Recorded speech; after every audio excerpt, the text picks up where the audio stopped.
It's time for the Northwoods Cooking Show.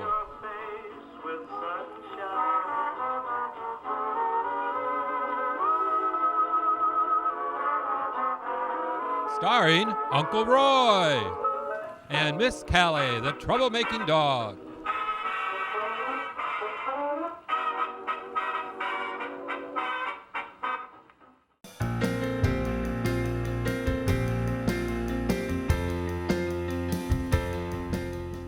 Hello and welcome to the Northwoods Cooking Show. I'm your host, Uncle Roy, and my lovely assistant, Miss Callie isn't here. She's home. I don't bring her out to the gardens because she gets a scent of a deer or an animal, she'd be gone. I'll never see her again, and she won't come back. Too many smells out here for her. But anyway, we're out at the gardens now, and it's May 13th. We can finally plant outdoors. This last Saturday night we had a freezing cold. It was 32 degrees. And then Sunday night was 39, so it was still too chilly. But now that it's going to be above 40, it's going to be like 45, late 40s, early 50s for the rest of the week for the overnight lows. So then it's okay to plant. And we're going to start off planting with Cannas. We didn't do those last year. We did dahlias, I think, and some impatiens, and we divided hostas. Well, this year we're going to plant some cannas. Now, cannas get to be, about 5 to 6 feet tall. They're all different colors. The leaves can be anywhere from dark green to a yellow stripe going through to burgundy or dark maroon. They're really pretty foliage, and the colors, the blooms get just gorgeous. Some have little tiny flowers on them. Some get flowers like big as orchids. It all depends on the brand that you get, the type, the variety. But I've got my cannas from last year, and from last year we took and dried these out, dug them up, and then I just stored them in containers. Now you don't want to keep the lid on them because that'll keep the moisture in and it'll rot like it did last year. Oh, I rotted out a lot of them. Oh, I wanted to cry. It was so sad. But this year they turned out pretty good, and they're all nice and dry. And I can just break these apart and divide these as I go along. And what we want to do now, I already took and mended my soil. I dug a trench out here a couple weeks ago, all the way along the railing here. And I put in cow manure and worked it in really well, because any of your bulbs need a lot of nitrogen. And that's what keeps the bulb healthy and brings it back year after year if you keep it healthy. So what I'm going to do now is just dig this trench back up again. And then we can take and plant our bulbs. And then of course you want to take and water with, you like to use the Miracle-Gro or any type of water-soluble fertilizer will do, because this is rich in nitrogen. And that's what's going to make your bulbs and your plants really green. Now as they start to bloom, we can switch over to the bloom booster, which is the purple box. Instead of the green, it comes in purple. And that's high in phosphate. And that's good for your plants that are going to produce blooms in bright colors, because the phosphate will make them bigger and brighter and very vivid. You don't want to use the bloom booster though on just plain greens, like say hostas or elephant ears, because those are solid green. The phosphate will take and not necessarily kill them, but it will dry them out, and it might turn them brown, and eventually it will kill them because it's high in phosphate. Those you'd want to keep the regular Miracle-Gro, the nitrogen, for solid green plants. Now what I've got, like I said, the Miracle-Gro regular in this one, I got another sprayer that has just the bloom booster in it. So instead of having just one, I've got 2 sprayers. So throughout the summer, as I'm watering, all I have to do is just switch heads to the purple for flowers, for the blooms, and back to the regular for just greenery. And it's going to keep them well healthy. And another tip too is don't over fertilize. You don't need to fertilize every single time you water. You can fertilize at least once or twice a month. That's about the most you want to do, because over fertilizing is going to make everything big and green, but you're not going to get any blooms. You'll notice that too, especially on morning glories. One year I did that on the morning glories, and I had gorgeous green vines all over my porch back in Minneapolis.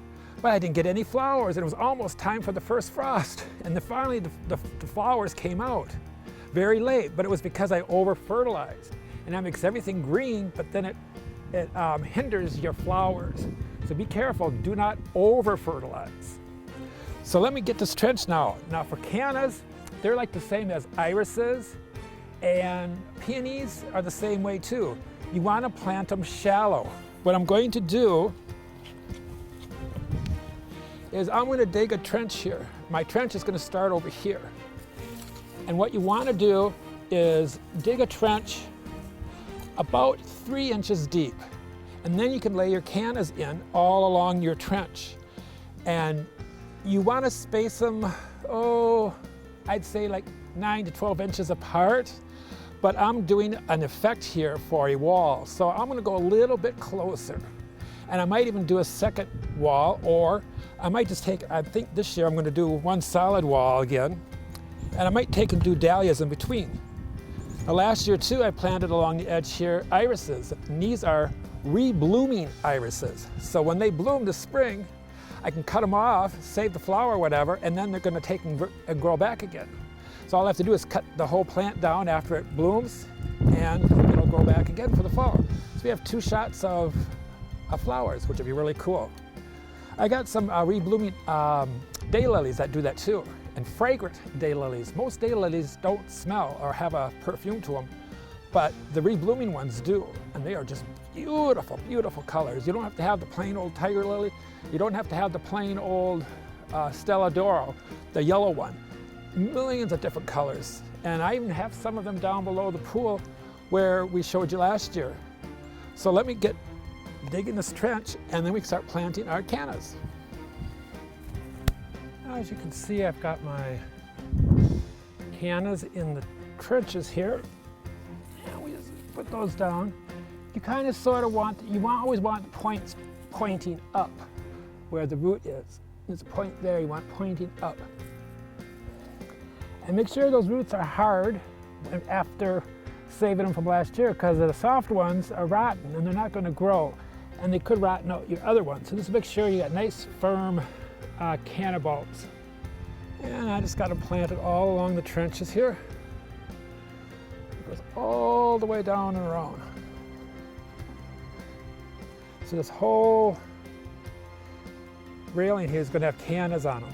And I got more at home too, so we might just, and then in front here I want to take and do dahlias, and I'll probably do maybe 2 or 3 between each post. So I might have like a dahlia here, here, and there. This looks like a iris that didn't take. Then we can have zinnias over in this direction too. And my zinnias get to be about waist high. So this is going to be really pretty when we get this all put together. But now we can just take and cover these up.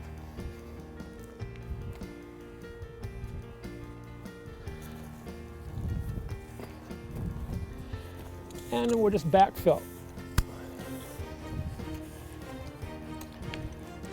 Just take the dirt, and what's called backfilling is filling it back up. And all this dirt that's pulled from the sides, you just lay that back over the top.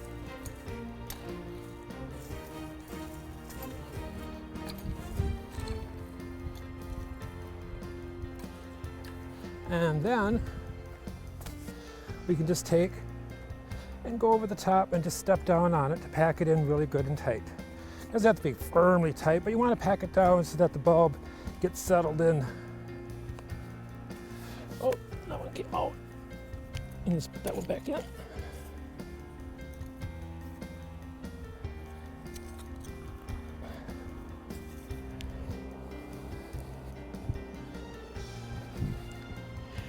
And then we'll take and give them a really good thirsty drink. Because you want to take and make them, you want to water them right away after you plant them. And then those will be our cannas. So now we'll just take and water all of our troughs here where we've planted all the cannas. You want to make sure you get this really soaking wet because those cannas have been dry all winter, or even if you bought them in the spring. So you need a good soaking in order for them to grow. And cannas are tropical. And like all tropicals, you want to make sure they're very well moist. Not extremely wet, but very moist. So you got to watch your soil, so what kind you have. You want to make sure it's full of nitrogen, you got good drainage, and mixing in manure with it is wonderful. It has lots of nitrogen in it, and that's great for your plants. So I'm just going to go around and continue watering this whole trench of our cannas, and I even got my little irises are coming up here too. Like I said, these are those reblooming irises, so these will be really pretty too. And that's our cannas for the season. And I'll come back throughout the season and show you the progress as they grow and bloom throughout the year.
Okay, now that we're done with planting the cannons, we can go on to our next project, and these are going to be our hanging baskets. Now, I've got 8 baskets here, and this is also a mixture of potting soil and compost and topsoil mixed together, so we got good drainage. You always want to make sure now you always have rocks on the bottom, on the inside here for drainage, and the compost is going to help fertilize it throughout the year. I also use Miracle Grow, the liquid regular, on this for starting out now. And then as the season progresses, I'll be switching over to the Bloom Booster because these are all flowers and these are gonna be nice and bright. These are kind of like a pinkish red. And this is Vinca. Now, Vinca is excellent for your hanging baskets or containers because it's very heat resistant. So these are for full sun. Impatiens would be excellent for your shade. But these are just like Impatiens, but they're for the full sun. Now these I'm going to put up next to the pool. And it's very hot and the reflection off the water of the pool creates a lot of heat. And so I've found out through trial and error that the Vinca works best for near the pool side because it's in full sun. And when it gets to that July heat, you know, where you have those 2 weeks where it gets outrageously hot, over 90, like it is today, this odd day of the year in the spring. But it's, the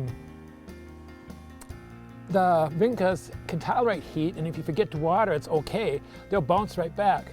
And they can last throughout dry spells for a couple days too. So when it's really hot and humid out and you forget to water, your Vincas are still gonna survive and they hold up really well. I recommend these also for around your tombstones in your graveyards. I told my mom that last year she wanted to know what kind of flowers to put around our tombstone. And I said, well, get the Vincas out there. I said, because you're not going to go to the gravesite that often and, you know, to water like you would in your home, you know, every other day or so. So the Vinca works well for around a tombstone because you're not going to be there. You don't need to water it every day. And it's great for the heat tolerant and you get lots of color. These come in multiple colors too. You can get all solid color like I got here, or they come in flats of multiple colors too, just like Impatiens. And so I'm going to take and plant these. I'm going to do, I got 8 containers, so I'm going to do 6 plants per container. And I'm just going to take and go 5 around the edge and then 1 in the center. Now you also want to make sure that when you plant any of your plants, when you get them from the greenhouse, you take your little section like this and you want to break the bottom roots up a little bit, just to make a little cut in there. And that's going to allow your roots to expand and grow into your container. If you don't, they get root bound, and then they don't grow as well. So you want to make sure you take and split those roots up. Now this soil is like completely dry, but I'm going to take and water this after I get done planting, because I want to get my plants in here first, because then it's easier to get your plants into the dirt. If it's wet, then you're going to get all muddy and it's going to make a mess. So if it is on the drier side, that's fine, and then just water, thoroughly water, after you're all done planting. You see, that's a great little arrangement there. And then we'll just take and plant these, and thoroughly wetting them will allow the water to drain from the bottom. And when you see it draining, then you know it's thoroughly watered. And then you can just let it go until your next watering. So all I have to do now is just continue on with my other containers and get 6 more in each of those. And then we just have to hang them up on, I got the rafters there by the pool side. And I'm going to hang these up alongside the rings. I got little rings I screwed into the wood beams there next to the pool.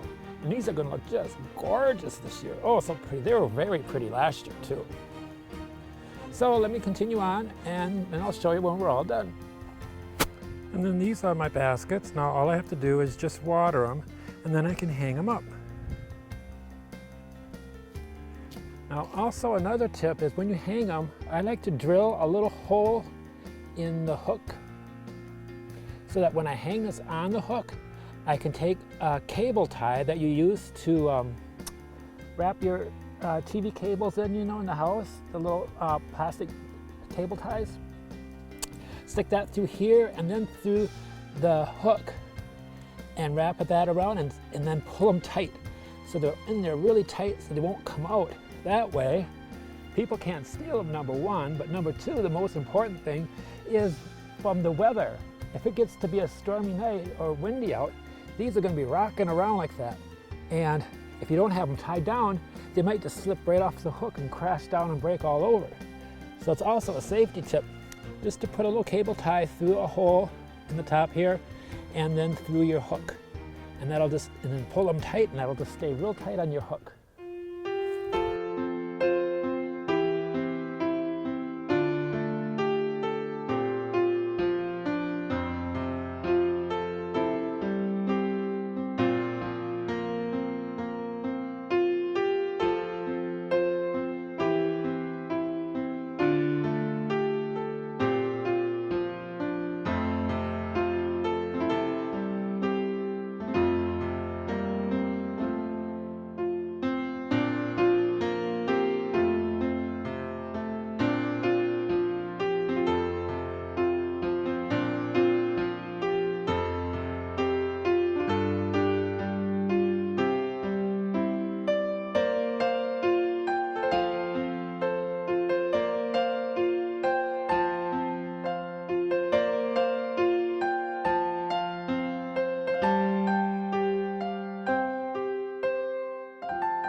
Well, now we're back in the house. Callie, Alice, come here. Remember, we didn't see her all through. We were out at the gardens, and she can't go out there. If I did bring her out there, she'd go after the deers and the critters, and I'd never see her again. Callie, Alice, come here. We got treats. Everybody wants to see you. Come here, Callie, Alice. Oh, Callie, come here. Oh, hurry. The show's going. Come on, come here. Treat. Oh, get over here in position. Come here. Oh, now she's got to get toy. Oh, Callie, Alice. Oh, digging a toy. Oh, dragging a little blue toy. Come here, we got tweets. Say hello to everybody. Come on, it's only a half-hour show. In position. Oh, hello. Everybody misses you, Miss Callie, Alice. Oh, the beautiful princess herself. Well, we had fun out at the gardens, and as we go throughout the season, the growing season, I'll take and post more pictures for you on my Facebook page. It's go to Facebook and just click on, type in the Northwoods Cooking Show, boom, and in the search box, and the Northwoods Cooking Show will pop up, and I've got a lot of episodes on there. So all you have to do is, when you're on my page, go to Photos, click that on. When that opens up, then click on Videos, and I'll have, oh God, I think I got over 80 some, over 100 episodes. As soon as I make them, I try to get them uploaded as soon as possible. And the one we just recorded today as taping will probably not be on for about another 2 weeks to a month, unless I get it edited first, then I'll put it on my Facebook page, but not on the TV show. Timing is so different, because I'm ahead of myself on my TV show, but behind in Facebook. Anyway, when it's up, it's up. Ain't that right, Miss Callie, Alice? Oh, yeah. So, Callie, let's see who wrote us this week. You ain't nothing but a hound dog. Maybe it's two again. You ain't nothing but a hound dog. I will just do a half a tweet. She's getting too many tweets. Oh. Say hello. Oh, hello. Oh, yeah, tweet for the mail. Quick. We need to make you some more tweets. Yeah, ran out. I gotta do notebooks. Oh.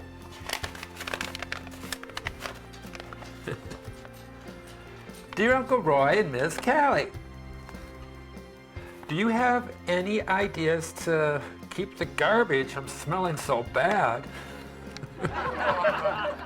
Signed, Sally of Hudson City, Ohio. Oh, the city of Hudson. Hello, city of Hudson, Ohio. Oh, Callie, one of our fans from Ohio just wrote us. Yeah, it's one of our sister cities in the city of Hudson in Hudson, Ohio. Oh, how exciting! Yes, Sally. Oh, the garbage. Oh God, I know. I just took mine out, and I used the plastic bag, the liner bags, and everything else. But still, you get spills go through it for some reason, and just the stink and everything else. I just changed mine today. What you can do is, and I've done this before too, is, now remember, I do a lot of baking, so it doesn't bother me that much as far as my baking powder and baking soda goes.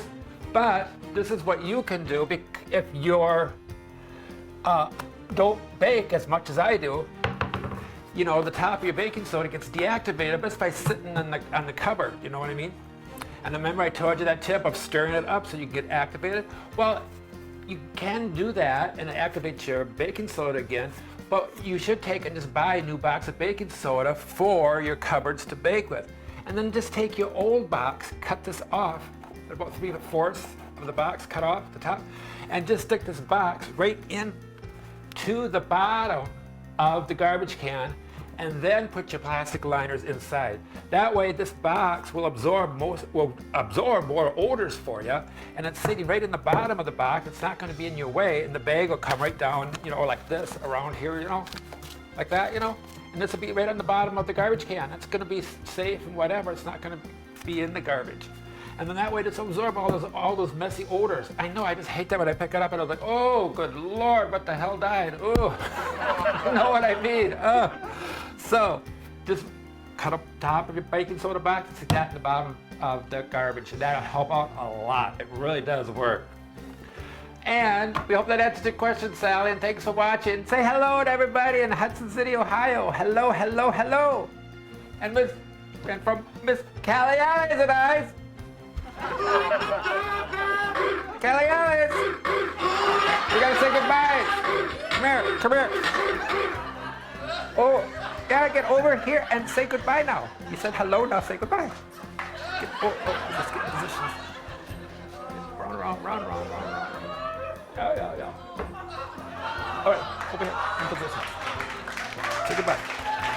We like to say, eat healthy, be safe, and spread the sunshine. And say goodbye, Miss Callie Alice. Oh, goodbye, everybody. Thank you for watching.